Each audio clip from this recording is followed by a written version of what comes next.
Terima kasih untuk persembahan pujian yang boleh kita dengarkan bersama. Mari bersama kita berdoa sebelum kita membaca dan merenungkan kebenaran firman Tuhan. Tiba saatnya ya Tuhan, kami boleh bersukacita di hadapan-Mu, kembali merenungkan kebenaran firman-Mu.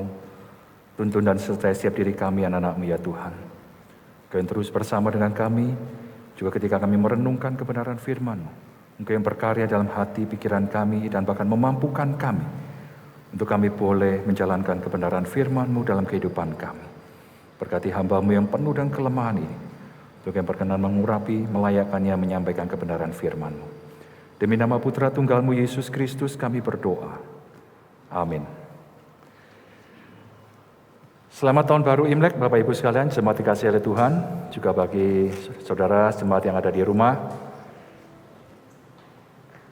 Tahun lalu kita tidak sempat ya bersama-sama kumpul merayakan ibadah Imlek seperti saat ini. Kita bersyukur kalau hari ini kita boleh dikumpulkan meskipun dalam bentuk ibadah yang lain. Kita boleh tetap mengucapkan syukur kepada Tuhan karena pemeliharaannya bagi kita semua. Saya masih ingat ketika kita bicara tentang Imlek, saya percaya pasti tidak pernah lepas dari yang ngomongnya tentang apa. Kalau Imlek pasti hubungannya sama apa biasanya? Kalau sudah begini ngomongnya apa? Kyonghi, ya, apalagi? Angpau nalai gitu ya. Apalagi? Selalu hubungannya berkat. Ya, wishnya macam-macam ya. Wah, semoga tahun baru ini kamu akan dilimpahi begitu banyak berkat, rezeki. Ngomongnya selalu tanda kutip. Kalau saya perhatikan kira-kira 95 ke atas persen gitu ya. Ngomongnya selalu ke sana. Memang ditambahi kesehatan, kerukunan, sejahtera dan macam-macam. Tapi yang selalu ada di benak kita adalah berkat. Dan terutama berkat model apa? Gitu ya. Seringkali mau enggak mau yang namanya, makanya seringkali muncul selalu dibilang apa sih? Kalau tadi dikatakan, wah selamat ya, kamu sudah selamat, enggak dikena bedil Jepang gitu misalnya ya. Untung kamu jadi hidup, selamat. Sekarang muncul perkataan itu enggak? Enggak aja. Yang muncul apa? Gongsi facai. Berarti apa? Ya enggak salah mengharapkan ada keuntungan berkat, iya. Tapi seolah-olah dia lupa, di atas itu ada sesuatu yang lebih penting lagi ketika orang berbicara tentang berkat. Saya masih ingat ketika saya pulang dari Jakarta tahun 90 kalau nggak salah itu ya. Naik kereta api, pas hampir sampai di Malang subuh itu ya, jam 5-an gitu. Tiba-tiba ada seorang dekati saya. Dari logatnya saya tahu ini orang dari Jakarta atau Jawa Barat. Sorry. Kalau mau ke Gunung Kawi lewat mana ya? Dalam pikiran saya, ya lewat jalan. Cuma saya nggak tahu jalannya lewat mana gitu ya. Saya pikir, lah saya umur hidup aja saya belum pernah ke Gunung Kawi, saya mau nunjukkan Gunung Kawi di mana, piye toh ya? Saya enggak tahu. Saya cuma bilang, waduh sorry saya enggak tahu. Mungkin itu loh, supir-supir di depan pasti tahu deh. Di depan stasiun kan banyak itu ya, angkutan-angkutan itu. Tanya, pasti tahu. Di Malang sangat terkenal yang namanya Gunung Kawi. Dalam hati saya pikiran, kok jauh-jauh yuk? Dari Jakarta sampai ke Malang mau ke Gunung Kawi itu, mau apa? Jelas. Berkat. Yang seperti apa? Slide selanjutnya tolong ditampilkan. Kalau kita lihat dalam Kamus Besar Bahasa Indonesia, berkat itu seringkali dikategorikan seperti ada 4 itu ya. Karunia Tuhan yang membawa kebaikan dalam hidup manusia. Ini yang paling umum. Tapi seringkali oleh manusia masih dibatasi tadi ya. Yang kedua, doa restu dan pengaruh baik dari orang yang dihormati atau yang dianggap suci. Nah ini sudah mulai. Ya, seringkali kalau kita lihat ada beberapa saat ketika mungkin dekat-dekat hari raya tertentu, Imlek ini kadang-kadang ya. Saya kemarin sempat ada pemakaman dekat-dekat Imlek begitu, atau mau kremasi gitu ya. Wih, saya heran, enggak biasa nih, tanda kutip enggak biasa nih. Mobil itu begitu banyak keluar masuk ke pemakaman. Ya pandangan saya bilang, oh mungkin mereka lagi itu ya, mungkin ya tanda kutip berkunjung. Berseni kuburan lah, tapi kita pikir ini kan belum saatnya. Kan ada sendiri nanti, biasanya di bulan April. Saya heran ada apa ini. Belum lagi saudara sepupu kita, dekat-dekat hari raya mereka, wah ramai mereka mengunjungi tempat-tempat tertentu. Ini yang tadi dikatakan kedua. Yang ketiga, makanan dan sebagainya yang dibawa pulang sehabis kenduri, sehabis acara tertentu. Ini kalau dikembangkan secara luas, ada orang-orang tertentu yang suka itu ya, kalau kita lihat hari raya tertentu, kadang-kadang ada patung yang diarak. Ini saya tidak katakan bukan hanya non-Kristen, Kristen pun ada. Di negara-negara tertentu, mereka ngarak patung-patung tertentu yang dikatakan patung orang kudus. Kemudian mereka ngelap atau jadi lempar-lempar lap itu jadi rame gitu, terus diarak gitu, terus lempar orang yang di atas itu ditangkap itu, di kursi itu balik lagi gitu ya. Atau balik ke orang itu atau ke tempat lain saya tidak tahu. Dengan harapan apa? Berkat. Yang keempat, mendatangkan kebaikan atau bermanfaat atau berkah. Ini dari Kamus Besar Bahasa Indonesia.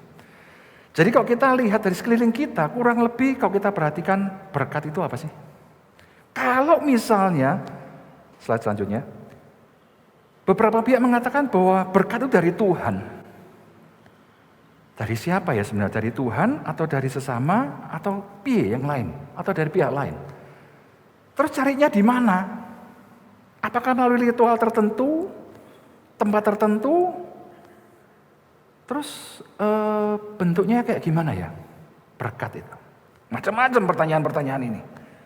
Dan mungkin kalau kita teruskan, makanya saya kasih titik-titik itu ya. Silakan diteruskan Bapak Ibu. Macam-macam.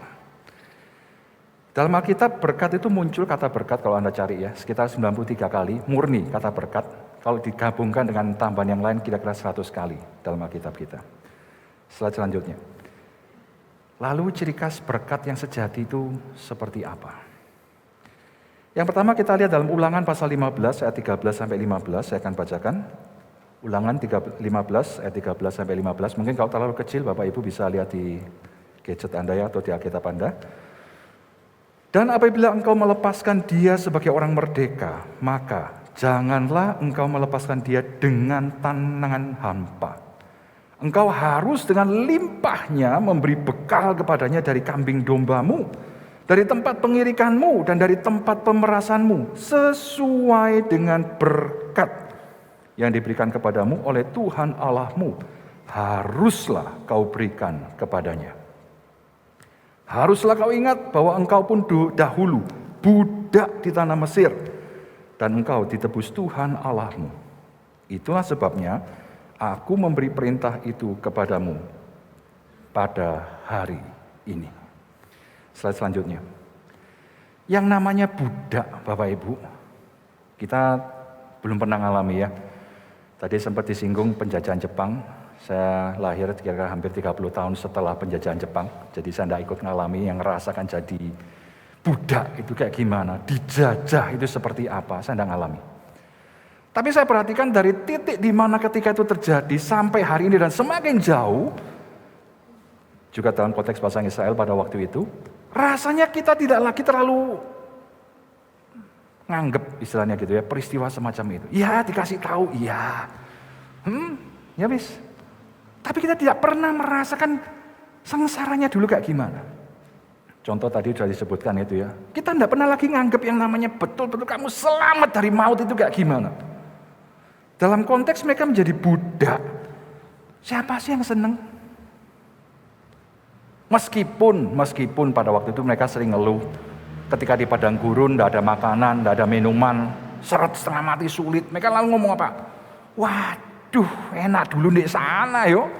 Meskipun kita jadi budak, bayangkan mereka sampai ngomong seperti itu. Meskipun jadi budak, paling tidak di depan kita itu masih ada wajan tanda kutip atau kuali gitu ya. Makanan itu masih limpahnya di situ, tanda kutip. Mereka hanya melihat jarak dekat. Tapi mereka tidak pernah membayangkan. Yang jadi budak itu kamu bisa dan punya apa sih? Kamu bisa punya sesuatu kalau jadi budak? Nonsense. Tidak mungkin. Yang namanya budak, kamu punya sesuatu. Itu milik siapa? Milikmu? Milik Tuhanmu. Kapanpun dia mau ambil, itu dia pernah, kamu di bawahku kok. Kamu milikku. Ya punyamu, ya punyaku. Pertanyaannya, mau apa enggak tuannya gitu ya, ambil punya budaknya. Mungkin kalau dipandang perlu, dia akan ambil. Jadi budaknya enggak bisa apa-apa loh. Itu rasanya tidak dipertimbangkan, tidak lagi dilihat kondisi mereka seperti itu pada waktu itu. Sangat menderita sebenarnya mereka. Sangat menderita. Tapi ditekankan, aku telah membebaskan kamu. Aku telah menebus kamu. Situasinya berubah. Dan ini menjadi dasar bagi Tuhan ketika memberikan perintah ini kepada bangsa Israel. Dengan kata lain apa? Perhatikan sesamamu, lihat dan kamu dulu semua budak. Jangan lupa itu, kamu belum lama loh ini, belum lama. Ya pada waktu itu mungkin ini dalam kitab ulangan ya, jadi ini kita namanya ulangan, berarti ini sudah mungkin generasi kedua dari yang keluar dari tanah Mesir. Jadi generasi pertama oleh Tuhan sudah dihabisi karena mereka waktu itu kan berontak ya sama Tuhan, disuruh masuk tidak mau, ngomongin wah ini ngono segala macam, akhirnya wes gak usah masuk pisan. Tunggu 40 tahun, 40 hari 1 tahun. Sampai ini habis dulu. Ini generasi kedua, mereka diingatkan. Lihat, belum lama loh, belum lama peristiwa itu. Kamu ingatkan hal ini. Nah ketika mereka terjadi pada waktu itu memang ada yang namanya ini ya, budak, hamba dan sebagainya ini. Mereka kemudian diingatkan, ingat itu adalah sesamamu. Di hadapan Tuhan tuh tidak ada yang namanya budak itu ada levelnya, itu terserah kamu mau buat level apa tidak. Di hadapan Tuhannya kamu budak sama saja. Ingat bahwa Tuhan sudah membebaskan kamu dari statusmu budak. Bukan cuma status ya yang ada di medsos itu ya. Enggak. Betul-betul statusnya melambangkan kondisimu sebenarnya. Itu kamu sudah dialihkan oleh Tuhan. Jadi Tuhan menekankan, ingatlah penebusan yang sudah memerdekakan dirimu. Berlakulah sama sebagai orang merdeka terhadap sesamamu. Kalau saya terjemahkan dalam orang bahasa Jawa mungkin ya. Ojo medit-medit sama temenmu. Kalau ada yang membutuhkan, berikan. Saya ingat ada seorang anak yang pernah saya kenal, menderita sebuah penyakit yang waktu itu agak jarang tapi mematikan. Tidak terlalu banyak persentase yang kena dan kemungkinan untuk sembuh sangat kecil, sangat kecil. Kemungkinan terbesar adalah dia mati atau cacat permanen, seumur hidup jadi seperti idiot begitu ya. Itu kemungkinan terbesar yang dua besar ini. Sisanya tidak sampai 5%, anak ini bisa hidup dengan normal. Tapi itu yang justru dialami anak ini. Dia bisa selamat, hidup dengan normal dan bisa berkembang dengan baik. Hal ini dia rasakan ketika dia mulai tahu, itu waktu dia kecil ya, masih usia 2 tahunan gitu. Jadi belum terlalu tahu situasinya dia seperti apa. Ketika tapi dia mulai dewasa, cerita ini disampaikan pada dia dan dia mulai paham. Wow, berarti Tuhan itu memberikan hidup, kesempatan hidup bagi aku. Dari yang sangat kecil itu justru dia berikan aku kemungkinan. Yang rasanya besar sekali menghambat di depan itu bisa lewat. Dan aku diberikan hidup yang baru. Ketika dia ditantang untuk percaya kepada Tuhan itu seperti muncul film itu ya, tanda kutip kayak diputar kilas balik dalam hidupnya. Begitu cepat dan dia ingat. Remember, kalau Tuhan tidak tolong kamu, habis kamu. Itu muncul dengan begitu kuatnya dalam benaknya dan dia menyerahkan diri kepada Tuhan bahkan sampai menjadi hamba Tuhan. Kita diminta untuk selalu mengingat karya Tuhan dalam kehidupan kita. Saya barusan membaca sebuah buku, belum selesai ya, dari Bapak Sen Senjaya, Profesor. Menginjili hidup dan menghidupi Injil. Banyak di antara kita yang menganggap, aku sudah percaya sama Tuhan, aku tidak perlu Injil lagi. Oh ya, betapa kita sering kali melupakan hal ini. Betapa kita ketika kita diingatkan kembali bahwa kita sudah berubah dan kita sudah ditebus oleh Tuhan, itu seolah berita yang sudah usang, sudah lama bagi kita. Sehingga tidak heran dalam kehidupan kita, Kita seolah-olah jauh dari Tuhan. Kita tidak lagi pernah merasa tersentuh bagaimana Tuhan sudah berkorban bagi diri kita. Ironis memang, bahwa Tuhan rela datang dalam dunia. Kita tidak lama lagi akan memperingatinya, 1,5 bulan lagi. Natal kita peringati 2 bulan yang lalu. Dia datang. Dalam semua situasi yang begitu mengenaskan. Dia datang. Sedang dalam perjalanan untuk dia mati. Bagi siapa? Bagi kita. Melalui kematiannya itu dia mengalahkan kematian yang sesungguhnya, yaitu maut. Yang tidak bisa kita kalahkan. Tapi justru dia mewakili kita mengalahkan, menghancurkan segala kuasa itu. Supaya kita beroleh hidup yang kekal dalam Kristus. Saya tidak tahu ketika berita ini disampaikan pada kita kembali. Apakah itu kembali mengobarkan dalam diri kita sesuatu yang bergairah untuk Tuhan? Atau biasa saja? Ya udah, selesai ya wis dong. Kita perlu mengoreksi diri kita kembali. Kita diingatkan siapa diri kita di hadapan Tuhan. Kalau kita tidak pernah mengalami keselamatan dari Tuhan, siapa kita ini? Siapa kita ini? Dalam merayakan Imlek tahun ini, mari kita belajar. Kita bisa memperhatikan sesama kita, ya khususnya bagi mereka yang lebih membutuhkan daripada diri kita. Kita bisa berbagi dalam berbagai hal, bukan hanya berkat dalam bentuk fisik. Bisa, ya itu paling gampang tanda kutip. Tapi mari kita juga boleh berbagi dengan mereka tentang kabar berita ini. Kita seringkali bingung, aku ini nanti ngomong apa? Saudara, siapa yang bilang saudara harus ngomong? Yang diminta apa? Bagaimana kita hidup di hadapan mereka.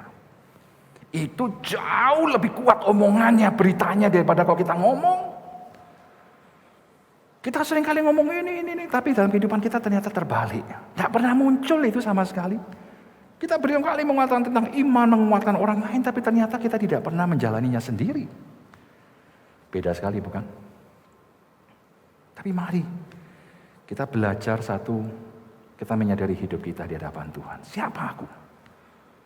Aku orang yang sudah ditebus oleh Kristus. Bersyukurlah, nyatakan itu. Kenapa kita malu? Kita bukan membuat onar kok. Kita berbagi berkat. Hiduplah dalam terang Kristus. Menjadi berkat bagi sesama kita. Tapi sisi yang lain saya coba ingatkan. Yang kedua, slide selanjutnya. Jangan sampai berkat itu kemudian justru menjadi berhala bagi kita. Di pasal selanjutnya, ulangan pasal 16, ayat 10-12. Kemudian haruslah engkau merayakan hari raya 7 minggu bagi Tuhan Allahmu, sekedar persembahan sukarela yang akan kau berikan sesuai dengan berkat yang diberikan kepadamu oleh Tuhan Allahmu. Haruslah engkau bersukaria di hadapan Tuhan Allahmu. Engkau ini dan anakmu laki-laki serta anakmu perempuan, hambamu laki-laki dan hambamu perempuan, dan orang Lewi yang ada di dalam tempatmu, dan orang asing, anak yatim dan janda yang ada di tengah-tengahmu, di tempat yang akan dipilih Tuhan Allahmu untuk membuat namanya diam di sana. Haruslah kau ingat bahwa engkau pun dahulu budak di tanah Mesir. Dan haruslah engkau lakukan ketetapan ini dengan setia. Kembali temanya kurang lebih backgroundnya sama. Dahulu kamu adalah budak di tanah Mesir. Selanjutnya. Saya tadi katakan di hadapan penindas tanda kutip, Tuhan yang menindas, menguasai kita. Dia tidak mau tahu kamu mau hidup budak, kamu ada strata yang kayak gimana, bagimu si opos karepmu istilahnya. Terserah. Bagi mereka tidak main peran sama sekali. Tapi kita seringkali justru berbagi-bagi seperti itu. Kita dengan begitu gampang, nanti kalau kita lihat di teks yang kita baca, Anakmu laki-laki, anakmu perempuan, hambamu laki-laki, hambamu perempuan, orang Lewi, orang asing, anak yatim dan janda. Ini disebut begitu detail oleh firman Tuhan. Dan pada zaman itu memang secara harafiah terjadi pembagian-pembagian seperti itu. Ini terjadi di mana-mana Bapak Ibu. Terjadi di mana-mana. Mereka sering membedakan. Bahkan salah satu isu yang paling sensitif di Indonesia adalah SARA ini. Salah satu yang paling sensitif. Kita ingat pemilu yang tahun 2019 yang lalu ya. Wah rame. Itu digoreng habis di situ. Habis-habisan dilontarkan. Sengaja kita seperti diadu domba. Soalnya dibikin bingung sendiri. Fokusnya mau kemana? Ini terjadi. Tapi Tuhan kembali mengingatkan. Hei, dalam kamu berbagi berkat. Ingat. Sering kali nanti akan berkaitan dengan poin selanjutnya. Kita seperti hitung-hitungan dulu. Sopo yang tak kayak ini? Aku hitung opo? Aku bisa dapat apa? Nah, aku kasih sekian. Loh aku gak rugi dah. Nanti kayak ini itu wah perhitungannya macam-macam. Belum lagi kita lihat siapa yang tak kasih. Levelnya ada di mana? Di atas, sama, atau di bawah saya? Kita lihat gambar itu. Ini memang karikatur Bapak Ibu ya. Tapi menggambarkan situasi yang sebenarnya. Kita cenderung membagi berdasarkan apa sih? Kamu punya apa? Kamu bisa apa? Kamu bisa macam-macam bisa apa? Kategorinya bisa macam-macam. Kita seringkali dengan gampang mengotak-kotakkan, menempatkan orang. Kita tidak lagi melihat mereka sebagai saudara kita. Yang dulu sama-sama kita mengalami yang namanya perbudakan.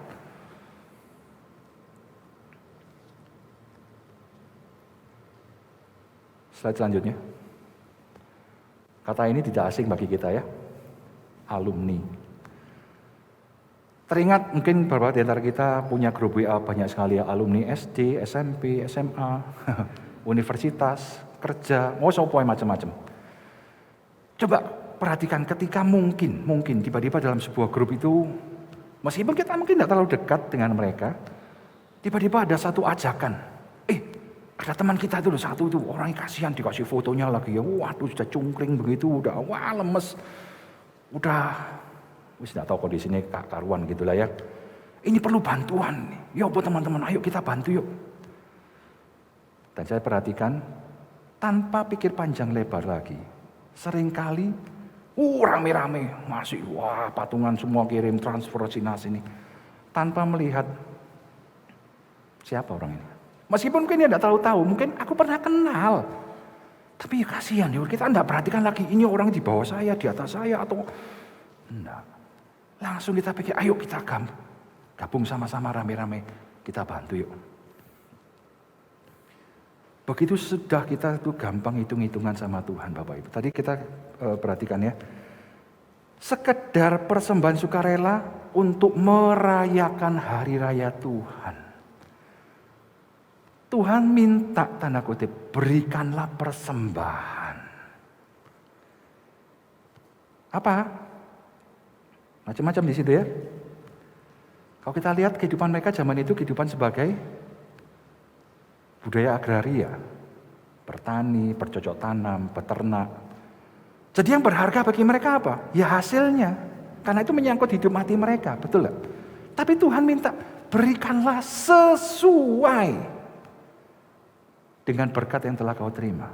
Dengan sukarela, dia tidak maksa. Tapi di situ akan kelihatan sebenarnya. Berkat ini berada dalam posisi mana dalam kehidupan orang tersebut. Kelihatan. Nah disinilah kita sebenarnya diajar oleh Tuhan. Pakailah apa yang Tuhan telah berikan kepada kita untuk boleh melayani dan memuliakan Dia. Contoh misalnya begini ya. Slide selanjutnya. Kita seperti duduk di meja sama Tuhan, pegang kalkulator, catatan. Tuhan, kamu ngasih aku apa? Tulisan. Hitung. Kita mungkin ngelis sudah, Tuhan sudah ngasih kamu waktu, aku rapat tuh ya, rapat. Pelayanan, latihan, belani hujan-hujan, aku melok ngubur orang. Pemenai wis, macam-macam di daftar gitu ya, panjang. Terus pada akhirnya kita tanya, kamu sudah kasih aku apa Tuhan? Worth it enggak? Layak enggak sih? Cocok enggak? Matching enggak? Aku rugi, enggak usah. Buat apa? Aku habis-habisan ngasih Tuhan, aku dapat apa? Kita berani dan bahkan sering melakukannya, bukan? Hitung-hitungan sama Tuhan. Kalau kembali pada teks tadi, saya katakan, ketika seseorang menjadi budak, dibebaskan, tapi dia tidak mengalami sendiri ketika peristiwa itu terjadi, dia hanya diberitakan. Sekarang dia dapat warisannya, dan itu semakin jauh ke sana bahkan sampai saat ini dan seterusnya nanti. Akan sangat mudah kita terjebak dalam hal seperti ini. Berkat itu kemudian menggantikan Tuhan. Tuhan kalah penting dengan berkat. Karena apa? Itu yang lebih penting, lebih menyenangkan hati saya. Ini bukan Tuhan, tapi berkatnya.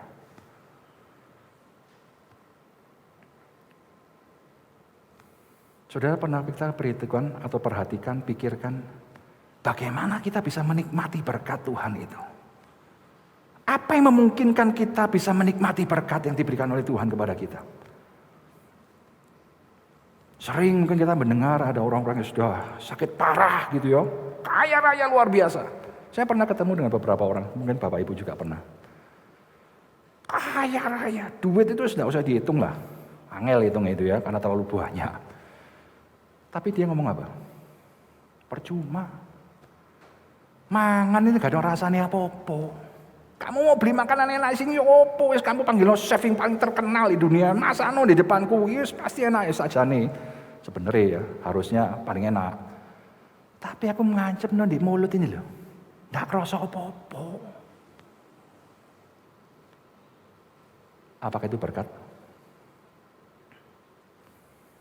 Dan kita tahu apa yang kita kumpulkan dalam dunia ini tidak akan pernah kita bisa bawa kalau kita nanti mati, bukan? Tapi, nah ini, kita selalu berhitung-hitungan sama Tuhan dalam hal apa? Berkat jasmani tadi.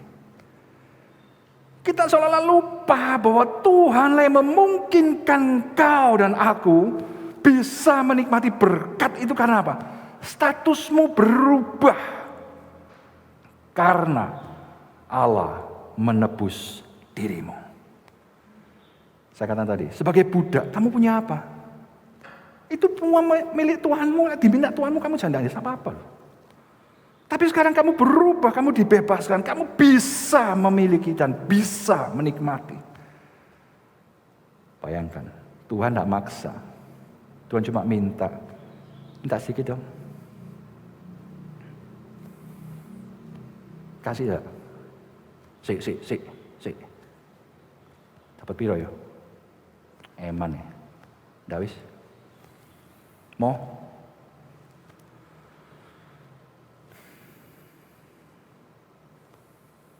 Padahal Tuhan sudah memberikan nyawanya bagi kita.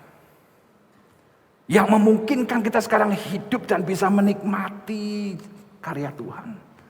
Tapi begitu sering kita hitung-hitungan sama Tuhan, seolah-olah Tuhan tidak melakukan apapun sama kita. Slide selanjutnya. Yoel pasal 2 ayat 14. Tetapi sekarang juga demikianlah firman Tuhan. Berbaliklah kepadaku dengan segenap hatimu, dengan berpuasa, dengan menangis dan dengan mengadu. Koyakkanlah hatimu dan jangan pakaianmu. Berbaliklah kepada Tuhan Allahmu sebab Ia pengasih dan penyayang, panjang sabar dan berlimpah kasih setia. Dan Ia menyesal karena hukumannya. Siapa tahu mungkin Ia mau berbalik dan menyesal dan ditinggalkannya berkat menjadi korban sajian dan korban curahan bagi Tuhan Allahmu. Di sini Yoel mengingatkan, ini Yoel dengan ulangan tadi caranya cukup jauh ya, sudah ratusan tahun setelah itu. Tapi kalau kita perhatikan, nadanya masih mirip, ngomong itu lagi. Ketika bangsa Israel diberikan berkat, diberikan kesempatan memperoleh situasi atau status yang baru, slide selanjutnya. Mereka lupa, aku ini kondisinya kayak gimana? Dan itu terus menjadi tema ternyata. Mereka seperti seolah bingung menempatkan antara berkat dan Tuhan itu mana gitu loh. Secara teori tahu. Tapi kenyataannya terbalik semua. Mau dari zaman ulangan, Yoel, Kristus, sampai sekarang dan selanjutnya. Podo wae. Selalu tema ini muncul. Memang kita tidak lagi berurusan tanda kutip dengan sapi, dengan susu, dengan madu, domba, itu urusan lagi. Memang betul. Tapi siapa sebenarnya yang menggantikan Tuhan sebagai yang utama dalam kehidupan kita sekarang ini?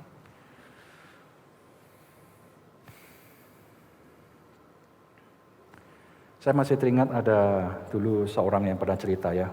Dan kita tidak usah dulu, sekarang aja masih banyak kok. Dan saya masih melihat, kadang-kadang maaf saya ada di lingkungan gereja di kota itu ya, kalau kita ketemu. Ada orang-orang tertentu saya perhatikan itu. Senang sekali kalau ketemu misalnya, mau ketemu wali kota. Ada gubernur datang, wih, ngerutuk rasanya mau masuk itu. Lagi so foto, dengar dia sebelahnya itu. Wih, Dian. Itu diuber setengah mati Bapak Ibu. Tapi oke, dan yang lain, gak usah, kayak opo.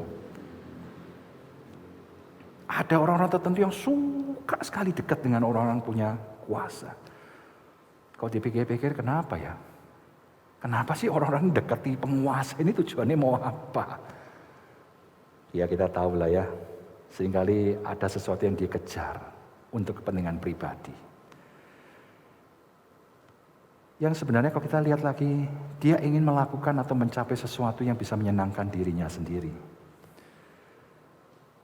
Ya, kalau dalam cerita film-film, kita juga lihat bukan hanya film, tapi dalam dunia politik pun tidak jarang ada orang-orang tertentu yang akhirnya justru dia mengkudeta, menjatuhkan penguasa-penguasa supaya dia jadi penguasa yang sebenarnya. Ada yang seperti itu. Kalau kita tanya Bapak Ibu, jemaat dikasihi oleh Tuhan, selama ini berkat yang sudah kita terima dari Tuhan itu mengarahkan kita kemana? Slide selanjutnya.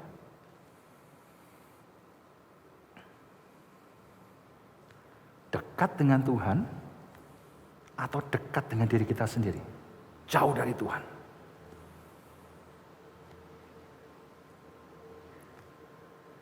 Kalaupun lebih dekat, apakah kita lebih dekat untuk menyembah dan memuliakan Dia? Atau lebih dekat untuk mendapat lebih banyak lagi demi kesenangan saya?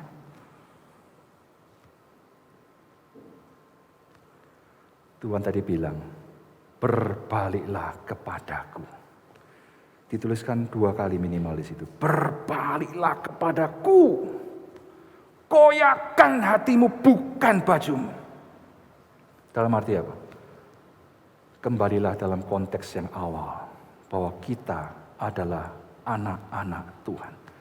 Menjadikan Tuhan sebagai raja, bukan berkat menjadi raja. Dan relasi kita kepada Tuhan. Ingat, Dialah Tuhan yang sudah mengorbankan dirinya bagi kita. Bukan kita yang bisa membebaskan diri kita dari perbudakan dosa. Bukan. Slide selanjutnya. Belakangan ini banyak event-event sport yang kembali ditampilkan. Saya melihat perjuangan-perjuangan mereka itu, wah kalau kita lihat ya, mungkin kita hanya lihat ini latihannya, ini masih enteng Bapak Ibu ya. Tapi bagaimana mereka harus berjuang keras. Kemarin ada satu dokumentasi film kungfu zaman dulu ya, kalau kita kenal Sammo Hung, Jackie Chan itu ya. Bapak Ibu tahu pengorbanan apa yang mereka berikan. Sampai nyawa. Apakah kita pernah tahu itu? Film yang mereka buat itu loh. Spektakuler kalau kita lihat. Wow, Edian itu sungguhan ya. Ada yang sungguhan. Dan ada yang mati sungguhan. Skenarionya begini-begini ternyata dilakukan luput. Bayangkan saudara. Jatuh dari bangunan lantai 3, nyaut tiang listrik luput, jatuh ngeblak di atas aspal. Itu beneran loh itu. Itu bukan trik-trik video. Karena apa? Salah perhitungan. Kemarin ada satu yang bilang, ada itu yang geblak di tempat mati langsung. Ada. Geblak di tempat lumpuh. Ada. Lalu siapa yang ngurusi mereka? Siapa yang menjadi tenar karena pengorbanan mereka? Atlet-atlet ini juga berjuang mati-matian. Latihan-latihan yang kita tidak bayangkan, edian tenan ini. Mereka rela, tembus, berjuang habis-habisan. Dan mereka seringkali harus mengatakan no. Kepada banyak godaan yang membuat mereka senang sebenarnya. Tapi mereka bilang no. Kenapa? Fokus mereka. Aku melatih diriku seperti juga Paulus bilang. Aku tidak mau jadi petinju yang sembarangan mukul. Atlet yang cuma tanda kutip ngono-ngono tok ae gitu loh. Tidak mau. Dia melatih dirinya mati-matian. Kenapa? Ini untuk siapa? Apa yang dia berikan kepadaku ini loh. Itu jauh melampaui dari apa yang bisa aku bayangkan. Dan aku yang aku dapatkan itu loh. Kalau kamu cuma hitung cuma berkat jasmani, waduh itu terlalu rendah. Ingatlah bahwa kita sudah diberikan hidup oleh Dia. Kemerdekaan yang sejati.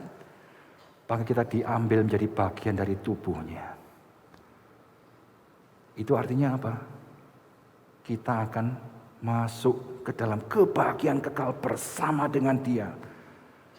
Saat ini kita mungkin akan mengalami banyak sekali tekanan-tekanan, godaan, ancaman. Tapi ingat, kita diberikan kesempatan untuk melayani Dia dalam situasi yang mungkin tidak mudah ini. Mari kita fokus. Relasi kita sudah diperbaiki oleh Tuhan, dipulihkan oleh Tuhan, kembali bersama dengan Dia. Seperti Tuhan menciptakan kita pada awalnya. Dan sekarang kita diminta, ayo melayani. Ayo berbagi. Ayo utamakan Tuhan dalam hidupmu.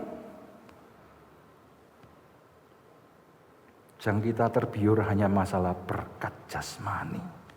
Itu Tuhan bisa berikan melimpah kalau Tuhan mau bisa. Tapi ingat yang utama dulu. Supaya kita bisa menikmati berkatnya itu dengan penuh sukacita, tidak ada rasa salah. Dan kita boleh bersyukur kepada Tuhan.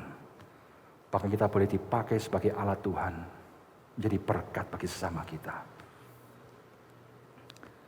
Mari kita berdoa.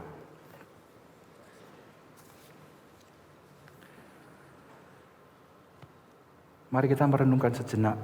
Kembali memikirkan pengorbanan Tuhan bagi kita. Kalau hari ini kita akan memperingati kembali melalui perjamuan kudus. Bagaimana karya Tuhan ini sungguh boleh terus berbicara kepada kita. Mengingatkan kita siapa kita. Siapa aku dulu. Siapa aku sekarang. Bagaimana Tuhan sudah memberikan segalanya kepada kita. Apakah kita bersyukur dengan hati, dengan segenap hati kita?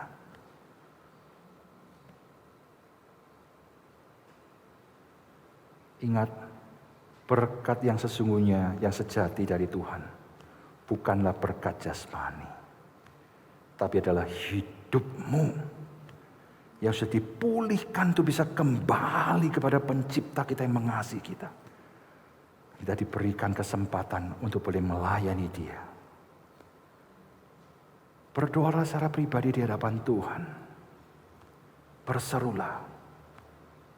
Tuhan sudah mati dan bangkit bagi kita. Apa yang sudah kita berikan kepada Dia?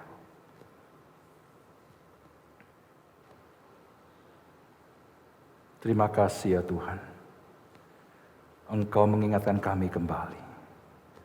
Tanpa kasih karunia, tanpa pertolongan-Mu, kami sama sekali tidak akan pernah mampu membebaskan diri kami dari cengkraman maut dan dosa itu.